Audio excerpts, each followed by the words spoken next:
Hello and welcome back to another episode of Critical Reactions with your host Brian. We're going to wrap up today with a special selection, which is where one of you tell me exactly what it is I need to check out. Today's special selection comes at us from Gideon. It just says Wolf Parade, Kissing the Beehive. No context on this one, which is exciting and always a little bit scary, especially when I notice that the album is called At Mount Zoomer, and we have album art like that. Um, we got 11 minutes of music ahead of us. Let's dive in and see what Wolf Parade is bringing to the table today.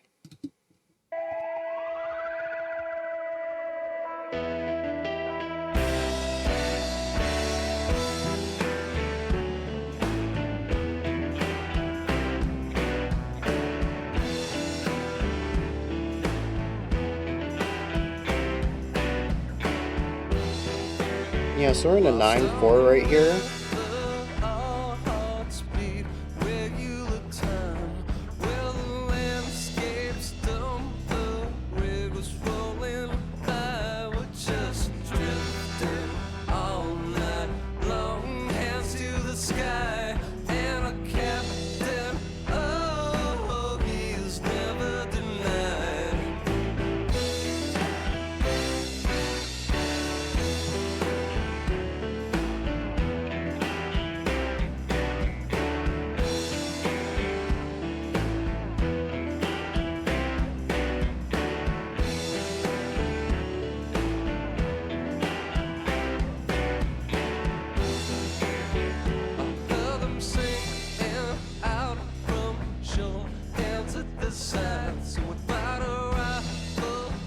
That was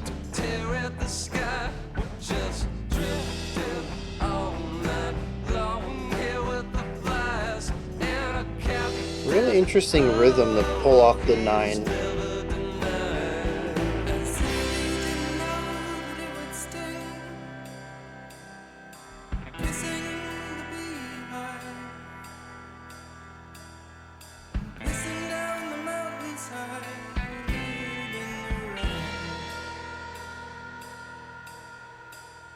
Just hanging on to that tension.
Very emotionally resonant. I think it's mostly due to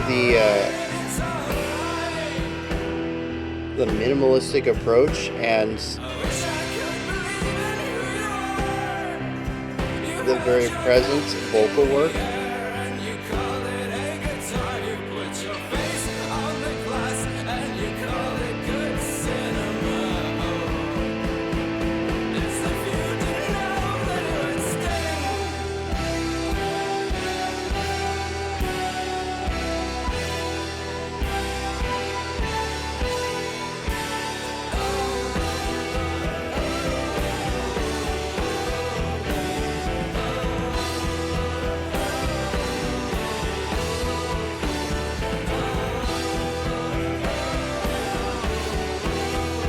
Really interesting counterpoint between the two vocal lines.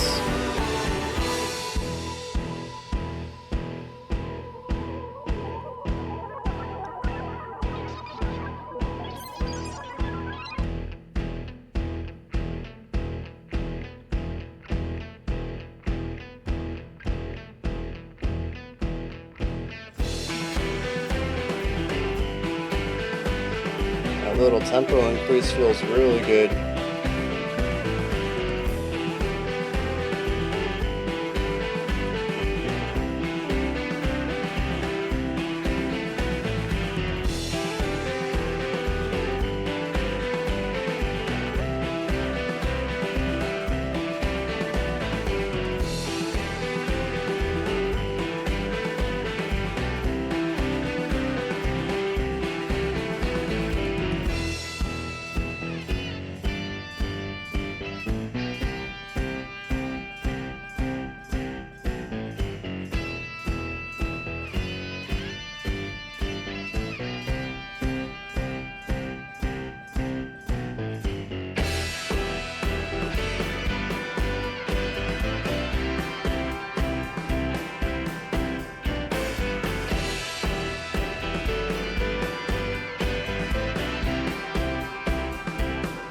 It's a really interesting vibe.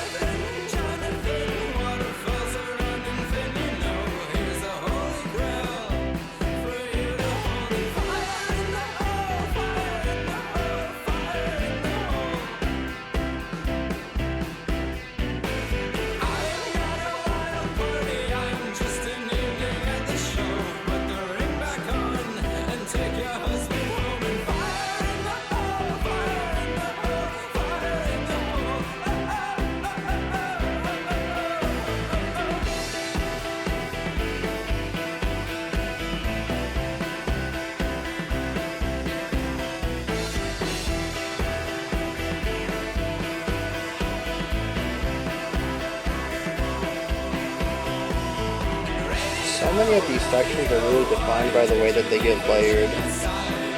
And I find it really impressive the way that they can achieve so many sounds, atmospheres, with just their limited instrumentation.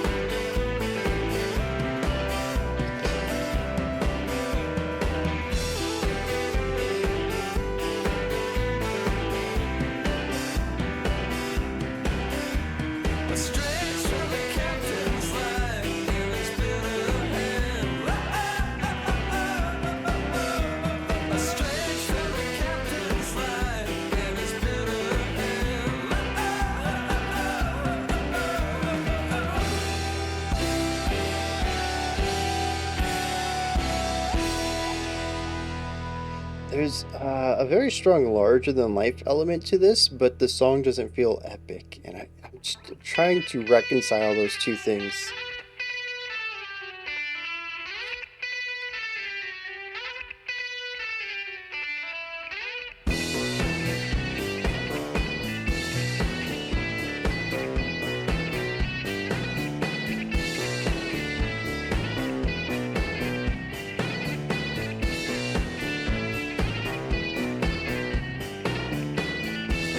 Yeah, so we're back to the 9.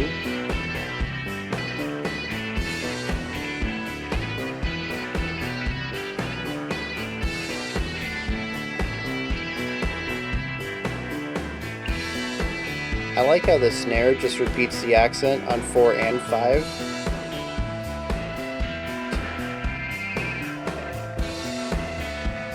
So that they can keep the 2 and 4 beat.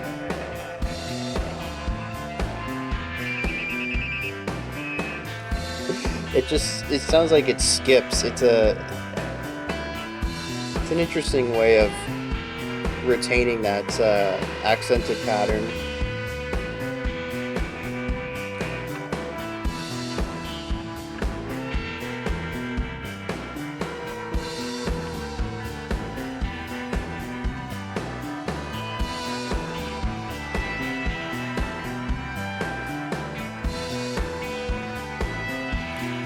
Playing around with a lot of stuff. We have swells, messing around with volume, placement, messing around with that, increased width. Layering is getting more dense.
I liked there in the final moments, we had a synth off to the left, laying down a nice little atmospheric line, but having a sharper tone that was certainly digitized, but kind of sounded like a trumpet almost. It's very cool. I don't know what to say about this. It is proggy indie rock. They play around with time signatures and tempo and layering. They have counterpoint in here. We have interesting rhythmic ideas throughout. It is entirely linear. We have 11 minutes almost of all new music constantly. I don't think I disliked it. In fact, there are many sections I did like. The length, I think, was something, especially there at the end. We had the build up from minute like 8.5 to 10-ish, give or take. And I just don't think that it paid off. It just sounded like we devolved into a jam band style of everybody just kind of doing their own thing. And it eventually did come together, but not in a way that I personally found satisfying. I did like the section that came after that, though. There were a lot of sections at the beginning as I was getting adjusted to the sound that really clicked for me. Um, but on a first time listen, it's probably because it's so dense and I missed a lot of context. I don't have the lyrics. There's a lot of stuff I'm missing here, but it kind of bounced off me a little bit. Um, but it's more of the overall experience. I think if you give me 2 to 3 minutes of any part of this track, I'm really going to enjoy that. It's just how it all came together and the density of it. One thing I do want to point out real quick, I went and looked this up. This album was released in 2008. I had figured at Mount Zoomer would have meant some Zoomer music. I was thinking of something that was going to feel very modern, genre all over the place, just really wild stuff. And instead, we got this indie rock track. And it seems that At Mount Zoomer is named after where it was recorded, the sound studio Mount Zoomer, which has nothing to do with Gen Z at all. In fact, 2008, I don't think the term Zoomer had been utilized to represent the next generation after mine at all.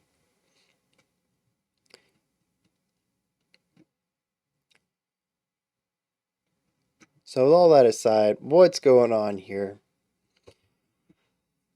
Layers. This song is comprised of layers. All over the place, honestly. Even in the less wide, less large sections, there's usually still quite a few things going on. The drums are usually giving us a really steady beat. The bass is doing whatever it wants to do. Sometimes we get pedal tones, sometimes we get walking bass lines, sometimes we get riffs. The bassist is just a jack of all trades, filling in whatever role needs filled in for a specific section. We have a synthesizer that plays around primarily in ornamental and foundational sounds, either being a quick little lick in places or sort of filling out the space around the band with just held out notes. Um, we have a few guitars in here, three at least at any one time. I don't know how many are double tracked. I do have this page pulled up real quick. We do have a personnel list. Okay. Mixing, producing, mastering, recording, some vocals, artwork. What? Oh, Wolf Parade is listed as a personnel. Well, who is Wolf Parade? I thought I would get people here. Okay. Um, what album was this? It's going to take me a second because this was '08. So we did have Dante on bass. Spencer on vocals, keyboards, synthesizers, Dan on vocals, guitars, Arlen on drums, and Haji on synthesizers. So there is only one guitarist. So yeah, a lot of double checking going on then. Because there are at least three guitars in some sections, maybe four. I'm curious how they pull this off live, if they use backing tracks or looping pedals. Because now that I think about the layers, rarely do they change. Anyways, I'm sure this would be impressive live, however they pull it off. Um, but just lots of guitar work all over the place. Vocal lines, usually running counter to guitar lines, sometimes harmonizing with guitar lines. Sometimes there's two vocal lines that are harmonizing with themselves. Like, there's just a lot of movement across this album, vertically, as far as layers go. And this song can get incredibly dense at times.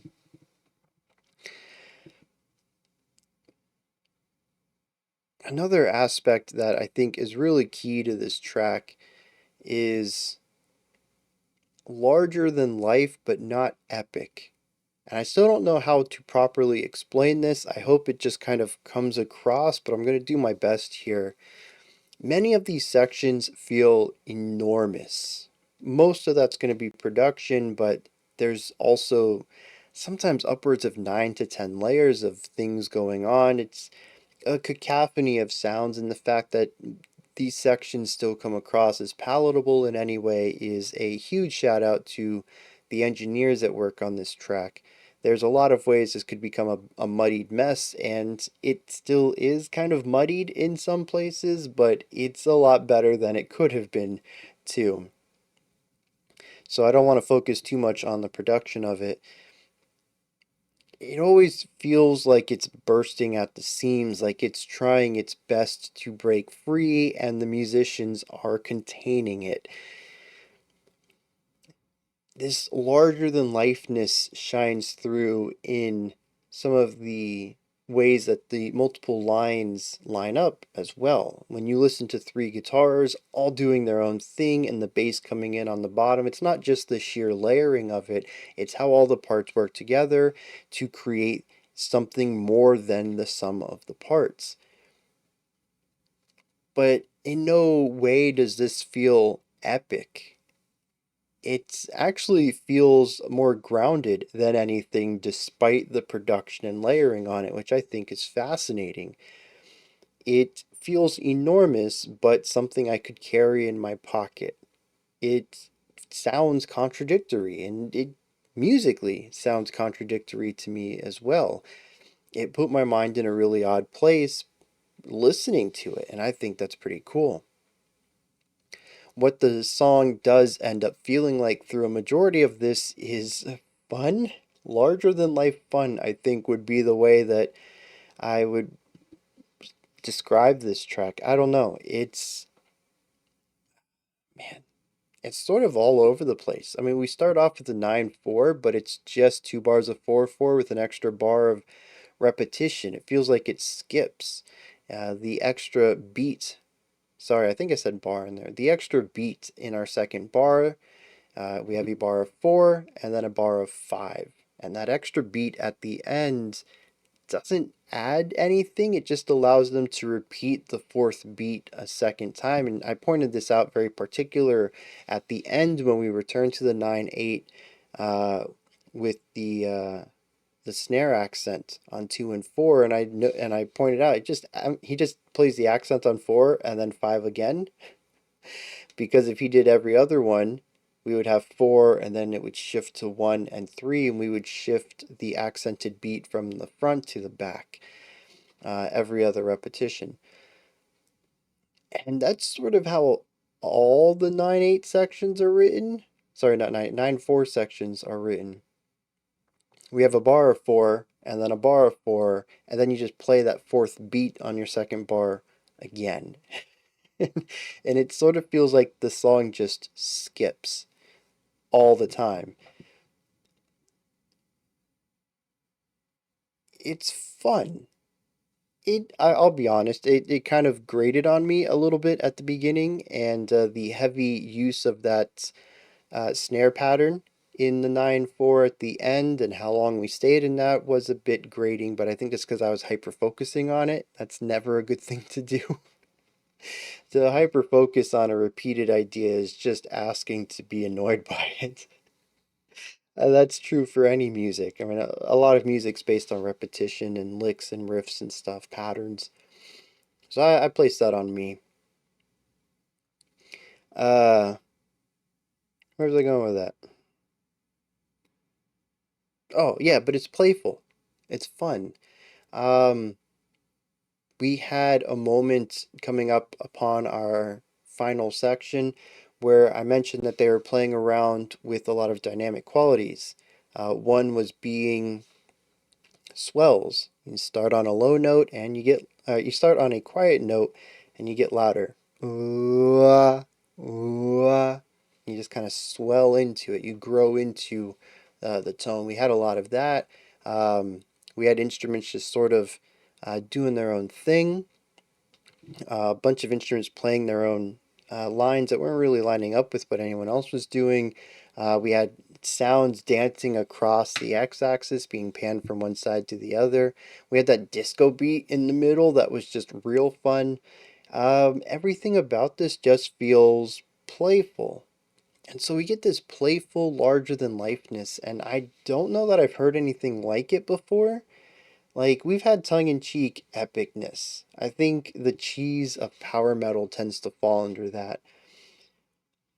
But that leans fully into the epic sound. It's larger than life, but it's also epic. And this is just large. This is just larger than life. It's not epic, it's not profound, it's none of this. It's a playful bigness. And I think that's a really cool way to write a track. Now, I mentioned early on that this is a dense song, and it really is. Um, in our 11-minute runtime, is that what we had? Close to it, 8 seconds shy. There were probably 9, 10, 11 sections to it. Many of them had counterpoint going on. Few of the sections had shifting time signatures. You can feel them in 9/4, but honestly, I think it makes more sense to write them out alternating 4/4/5/4 based on the phrasing of the lines. Um, there's sections with 3 and 4 guitarists and vocals on top of that, and the synths beside it, and the bass doing its own thing. The layering creates a lot of stuff to listen to. And I think there's definitely an element to it where it can get overwhelming, but for me at least, it's a song that is impossible to get on a first time. Impossible is going to be hyperbolic. It was impossible for me. I don't think I was ever going to fully understand this on a first listen. I'm intrigued for sure. I like their sound in general, the way that their instruments work together, the way that they layer, just the fun vibes I get from it, and the nice sort of mid-fi indie rock thing going on. Like, it all really works well to create a unique, characteristic sonic identity for Wolf Parade. But there's so much going on that I wasn't going to get it all. And like I mentioned at the beginning, because there's a lot of things I missed, I feel like it's sort of bounced off of me a little. Moments I loved, but the song as a whole is a bit of a rough one for me. But I think that what we've talked about so far is tone and style and layering and density. Like, these are things that I feel are very key to what they're doing here. And if I were to listen to more of them, these are the things I would expect. Alright, I'm going to take a second to hit the lyrics. I have no idea how dense this is going to be. I feel like there were a lot of lyrics in this, and then I'm like, well, actually, a lot of it felt instrumental, though, so maybe not. And I realized that I don't know how often the vocalist actually sung. So I'm going to check those out real quick. Real quick, before we get into this, are there lyrical reactors and analyzers out there? I feel like I need to get in touch with some because there are lyrics that I find captivated by, and this is a set of those. But it's such a vague feeling I get from the combination of words that I don't know what I'm reading, but I can feel it. And I really want someone to explain it to me, probably in the same way that a lot of people come to my channel and want me to explain the music.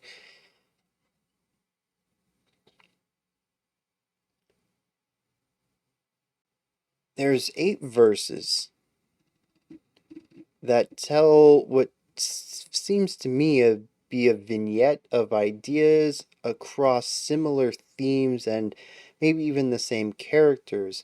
A Jonathan is specifically named in multiple verses. A captain comes up multiple times. Uh, Water is something that comes up quite a few times, actually.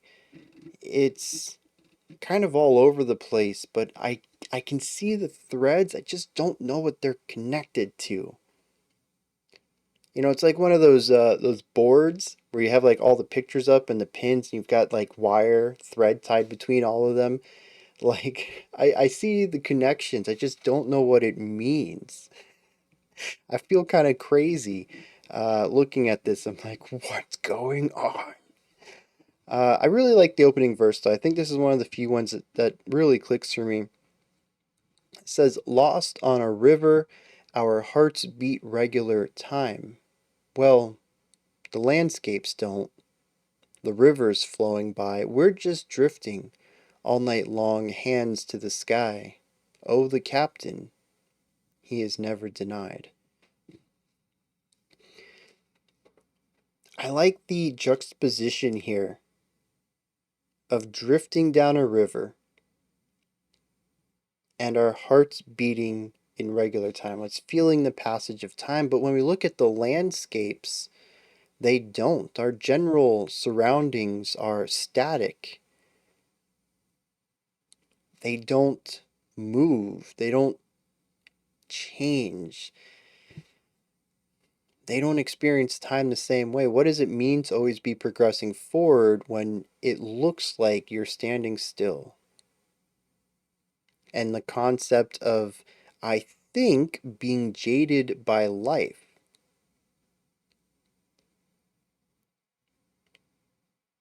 because of stagnancy. That's what I think it all alludes to. This is really the only verse that I think I have a good read on those. So, I mean, if that impressed you, it's a downhill ride from here. Um, the idea of this captain comes up a few times that he's never denied. We mention later on with verse 4 says, We lay on frigid shores of light. We need nothing of his bitter care, and still nothing of his bitter hand. So we choose not to accept the help of his, which I believe is the captain. He comes up in the past few verses. He's the only character that is named outright in a way. And the only he that we have, as we saw earlier, he is never denied. Additionally, a few verses later, in our final verse, says, estranged from the captain's light and his bitter hands. Whatever help he can give, we don't want anyways, and much later in life, when we are so distant from any help he could ever give, we still reflect back poorly on what help he offered.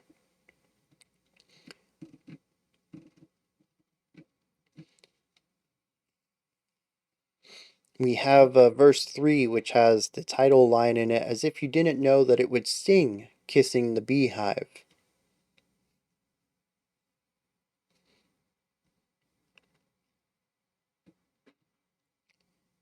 I don't know. I mean, I guess it's about consequences. You make bad decisions knowing they're bad, and then shocked Pikachu face when bad stuff happens. That's the best read I have on that. I don't know. Verse 5, we seem to bring in a you that we kind of know about but haven't really seen yet. There is the "we lay on frigid shores" in verse 4, but this one says, "I wish I could believe you, crashing all the weddings wearing white, but we all hate the landlord, baby. It's all right. I wish I could believe in you, who held your cup in the air and you called it a guitar. You put your face on the glass and called it good cinema, as if you didn't know that it would sting," bringing back that idea from verse 3 and the beehive.